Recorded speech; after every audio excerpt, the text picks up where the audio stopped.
প্রিয় সন্তান, আমি তোমাকে 3টি কারণে এই চিঠিটি লিখতে বসেছি।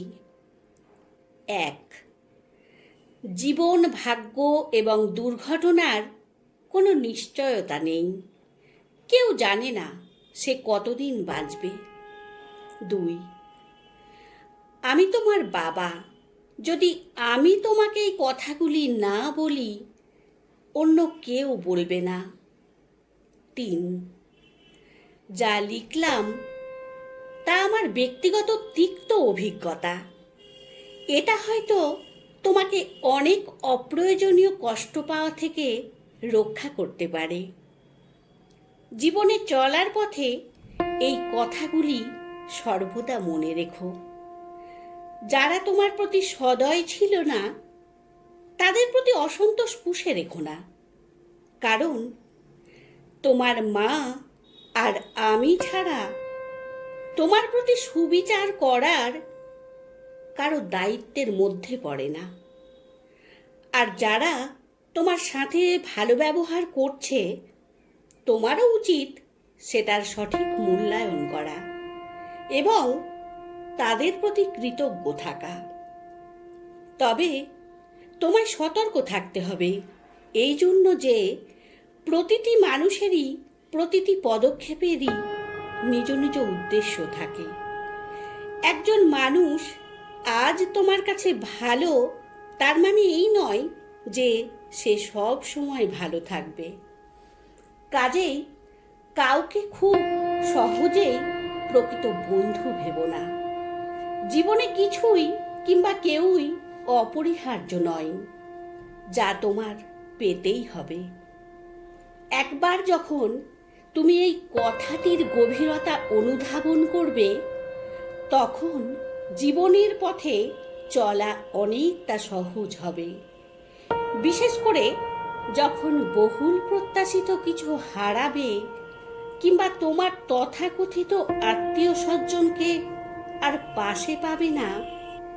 জীবন সংক্ষিপ্ত। তুমি আজ জীবনকে অবহেলা করলে কাল জীবন তোমাকে ছেড়ে চলে যাবে। কাজেই জীবনকে তুমি যত তাড়াতাড়ি মূল্যায়ন করতে শিখবে, ততই বেশি উপভোগ করতে পারবে। ভালোবাসা একটি ক্ষণস্থায়ী অনুভূতি ছাড়া আর কিছুই নয়। মানুষের মেজাজ আর সময়ের সাথে সাথে এই অনুভূতিগুলি বিবর্ণ হবে। যদি তোমাকে তোমার তথাকথিত মানুষ ছেড়ে চলে যায়, ধৈর্য ধরো। সময় তোমার সব ব্যথা বিষণ্ণতাকে ধুয়ে মুছে দেবে। কখনো প্রেম ভালোবাসার মিষ্টতা বা সৌন্দর্যতাকে নিয়ে বাড়াবাড়ি করবে না। আবার ভালোবাসা হারিয়ে বিষণ্ণতায় অতিরঞ্জিতও হবে না। অনেক সফল লোক রয়েছেন যাদের হয়তো উচ্চশিক্ষা ছিল না। এর অর্থ এই নয় যে তুমিও কঠোর পরিশ্রম বা শিক্ষা লাভ ছাড়াই সফল হতে পারবে।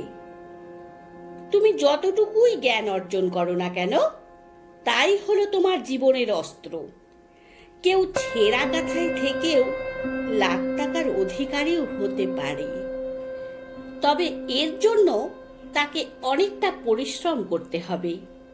আমি আশা করি না যে আমার বার্ধক্যে তুমি আমাকে আর্থিক সহায়তা করবে। আবার আমিও তোমার সারা জীবন ধরে তোমাকে অর্থ সহায়তা দিতে পারবো না। যখনই তুমি প্রাপ্তবয়স্ক হবে, তখনই বাবা হিসেবে আমার অর্থ সহায়তা দেবার দিন শেষ।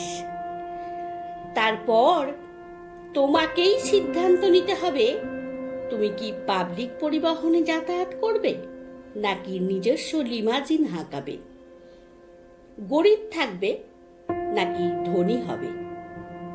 তুমি তোমার কথার মর্যাদা রাখবে, কিন্তু অন্যদের কাছে তা আশা করো না। মানুষের সাথে ভালো আচরণ করবে, তবে অন্যরাও যে তোমার সাথে ভালো আচরণ করবে তা কখনো প্রত্যাশা করবে না। যদি তুমি এটা না বুঝতে পারো, তবে শুধু অপ্রয়োজনীয় যন্ত্রণায় পাবে। আমি অনেক বছর ধরে লটারি কিনেছি, কিন্তু কখনো কোনো পুরস্কার পাইনি। তার মানে হলো এই যে, যদি তুমি সমৃদ্ধি চাও তবে তুমি কঠোর পরিশ্রম করবে। বিনামূল্যে কোথাও কিছু জুটবে না। তোমার সাথে আমি কতটা সময় থাকবো সেটা কোনো ব্যাপার না, বরং চলো আমরা আমাদের একসাথে কাটানো মুহূর্তগুলো উপভোগ করি। আপনাদের কাছে আমার একটা বিশেষ অনুরোধ, যদি চ্যানেলটিকে সাবস্ক্রাইব করে না থাকেন তাহলে দয়া করে চ্যানেলটিকে সাবস্ক্রাইব করুন।